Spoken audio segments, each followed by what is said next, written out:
Don't be too attached to things. And what does that mean? It doesn't mean deny the world. It might mean deny the world if you're too in love with the material, like with material well-being, let's say, then your pathway to transcendence and meaning might be to abandon that because it's constraining you. It's making you less than you could be. But the fundamental lesson, the more fundamental lesson that's underneath that is don't let what you are stop you from being what you could be. Right. And so then the question is, well, what do you identify with? Do you identify with what you are? Then you're a tyrant. Do you identify with chaos? Because that's the opposite of order, say. Then you're nihilistic. Well, you don't identify with either of those. You know that they're both necessary. You know that you have to live with both of them. But you identify with the capacity to continually transcend what you are. And then you seek out error. That's what humility is. It's like, I'm error-ridden.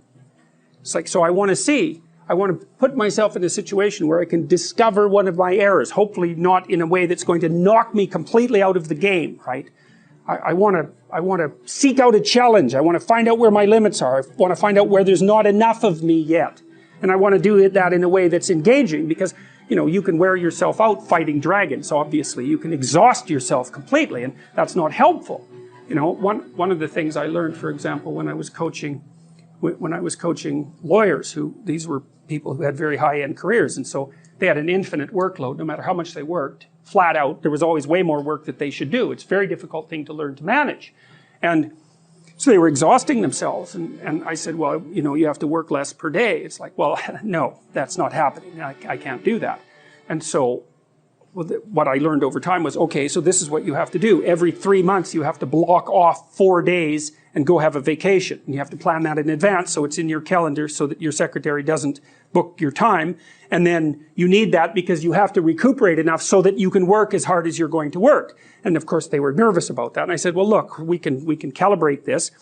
Let's keep track of your billable hours over the next year and see if they increase or decrease. Because I bet you if you take more time off, you'll actually have more billable hours. You'll actually have your cake and eat it too. You'll get to have a vacation and you'll be more productive.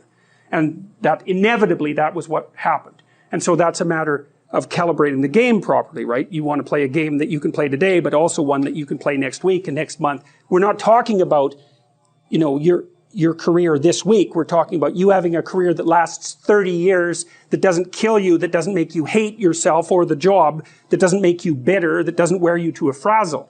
So it has to be optimized. And so I think that you can, in fact, decide to take on the load that's optimally meaningful if you want, and then you get to have your cake and eat it too.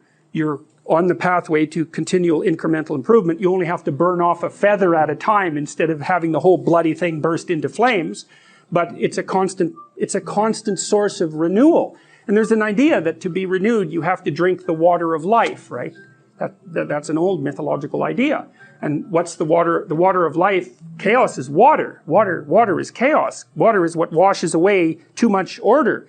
And to stay continually, let's say, refreshed by the water of life is to take on exactly the right amount of chaos to make sure that your garden is properly nourished. And I think meaning is actually the marker of that.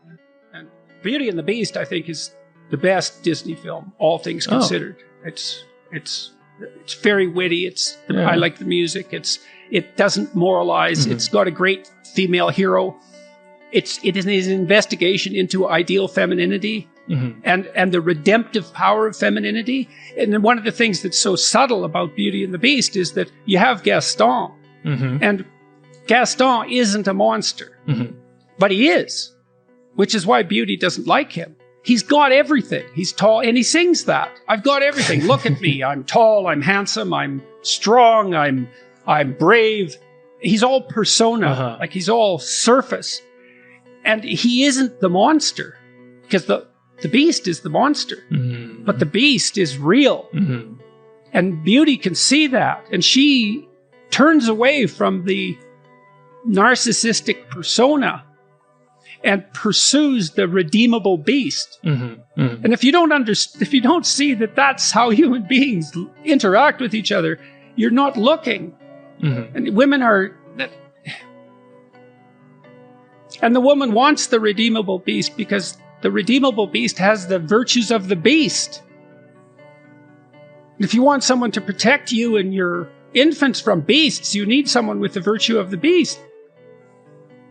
And so, but he has to be redeemed because as a beast, he's a beast. That's no, you want a beast in your house? It's like, no, it's not, that's not good. He has to be civilized beast. That's what I'm encouraging young men to be. Civilized beasts.